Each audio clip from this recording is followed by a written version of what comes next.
बिस्मिल्लाहिर्रहमानिर्रहीम। अस्सलाम वालेकुम वरहमतुल्लाहि वबरकातुहू। बात करेंगे आज मुहब्बत के एक ऐसे वजीफ़ा के हवाला से कि जिसके करने से आपका महबूब जो है वो आपकी तरफ ना सिर्फ माइल होगा बल्कि आपकी हर बात को जो है वो एग्री करेगा। और इंशाअल्लाह अज़ीज़ ये वजीफ़ा आपके लिए बहुत ज़्यादा पावरफुल और लाजवाब और मुजर्रब तरीन साबित होगा। आज का ये जो वजीफ़ा है ये सूरह मुज़म्मिल शरीफ की एक आया करीमा जो है उससे भी आप इसको कर सकते हैं। कुमिल लैला इल्ला कलीला।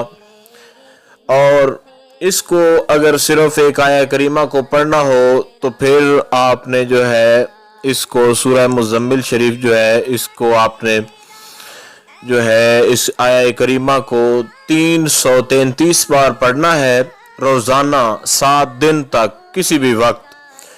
और अगर आप इसको ऐसे करना चाह रहे हो कि आप इसको मुख्तसर तरीका जो है वो आपको तो बता दिया गया है, लेकिन इसका दूसरा तरीका ये भी है कि मुकम्मल सूरह मुज़म्मिल शरीफ जो है इसको 11 बार पढ़ा जाए और इसके अव्वल आखिर जो है 11 मरतबा जो है दुरूद शरीफ जो है वो पढ़ा जाए। तो ये इंशाअल्लाह अज़ीज़ तस्खीर के लिए बहुत लाजवाब है।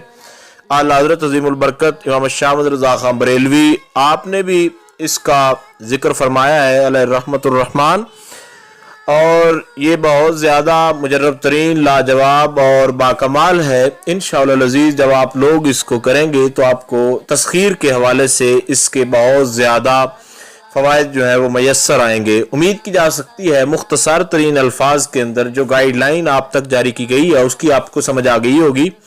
फिर भी अगर आपने कोई इस हवाले से कुछ पूछना हो तो आप लोग कमेंट्स कर सकते हैं। इंशाअल्लाह अज़ीज़ मुकम्मल तौर पर कोशिश की जाएगी कि आपको आगाह कर दिया जाए। अस्सलामु अलैकुम वरहमतुल्लाहि वबरकातुहू।